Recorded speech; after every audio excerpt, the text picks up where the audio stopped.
So we have a crew from Germany, Bonner and Erster, on the left of your picture, and we have a powerful Dutch crew from Nereus and Okeanos from the Netherlands. They are on the right of your picture. These boats are just the 4 men. One of them is steering with their foot, so no cocks involved in this event. And that is William Stoop, who stroked the Brown 8 that won the Eastern Sprints last year. They couldn't quite repeat that in the IRAs, which was the Collegiate Championships, but fantastic experience with Brown, and you can see both crews level, Stan. Yeah, it looked like a really sharp start from the Dutch. They looked like they went off rating really high, very kind of lateral, no wasted energy, but actually the Germans are right on terms here, so maybe they've strided onto a slightly better pace, and actually they also look very smooth, very easy. It's definitely nice, flattering conditions for both these crews right now, but they're both doing a good job to stay in the picture.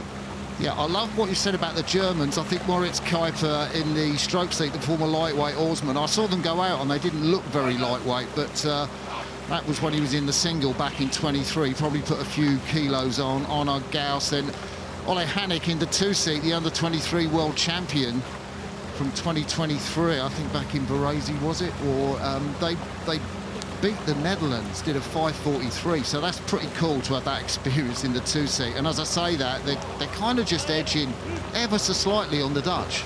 They're pretty similar styles here. I think they're both pretty simple, and I mean that in a positive sense. I think the Dutch maybe put a little bit more into the finish. You can see the stroke man there puts a little bit more. The Germans a bit quicker out the back. And the Germans actually now seem to be getting the better of it. This is, I suppose, a continuation of the Dutch getting that really strong start and the Germans doing really well to get back on terms and having that slightly quicker base pace, or at least that's what it seems at this stage. So you see the signals go up. Number 1 denotes the station on the Berkshire side. That's on the right of your screen on this reverse angle shot. And then number 2 goes up, and you can see it's kind of about halfway down that number 1, and that is an indication that the Germans are half a length up on the Dutch crew. Beautiful shot of Temple Island in the background there, the umpires launch. This is the first race after the lunch break, Henley, day 3. We've got a sensational afternoon's programme of racing, and the Germans continue to move.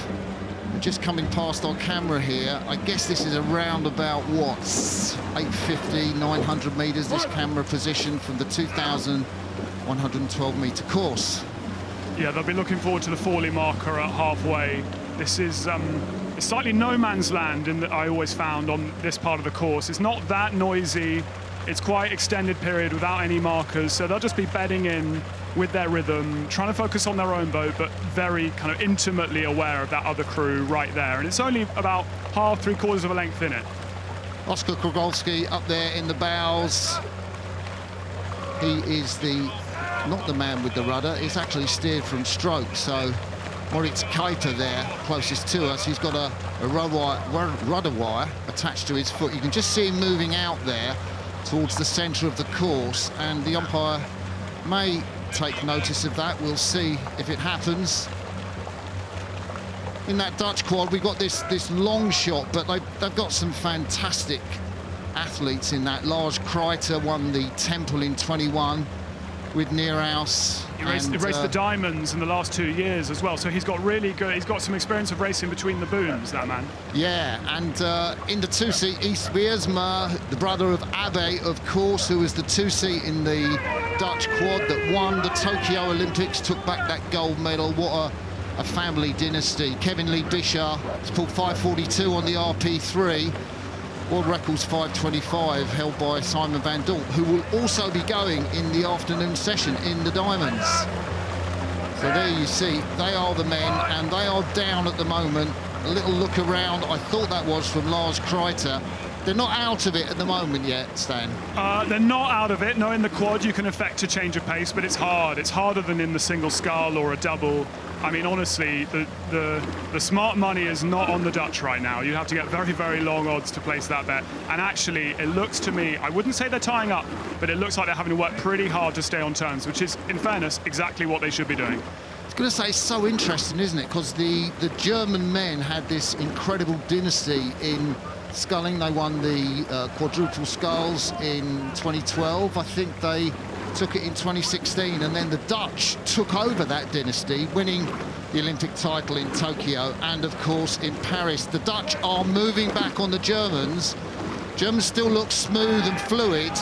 It's a question of whether they can just keep their cool, keep their calm. But the Dutch, they are known for their sprint finishes, aren't they, Stan? No, it's true. I mean, Dutch rowing definitely going through a real purple patch over these last 2 cycles. Top rowing nation at the recent Olympics, especially strong in the quads. And I suppose that does have a really meaningful trickle-down effect to the club level as well. And you're right, Martin, the Dutch are, if anything, creeping back, but they've still got a lot of work to do. That's at least half a length to make up, and they probably, well, they're just coming to the enclosures now, so they haven't got long to do it. I think we saw the umpire warn the German quad there to get over to their station, the left-hand side of the course, the Berkshire station. Here come the Dutch. Here comes William Stoop with the charge. He made that charge in the Eastern Sprints when he stroked the Brown 8. They won that by 0.08 of a second. Will he do the same here? I'm looking out. There's not much distance left. They are coming back. You're right. It is maybe only a third of a length now. They are really moving back, but they are coming right up to the progress board and past that. I think it's the Germans here, but the Dutch are not letting them get away with it. It is Germany who will cross the finish line first, barring accidents. What a great race. The Dutch couldn't quite get up. My goodness me, actually, that was so close. That was a cracking race. I think they're going to look back on that and think, we just let them get a bit too much in that first third of the race. So we will have a photo finish, and you can see that is the bow of the German quad, just, well, less than a deck if you're an American, or canvas if you're British. So in that heat of the Prince of Wales Challenge Cup, the crew from Germany beat the Netherlands.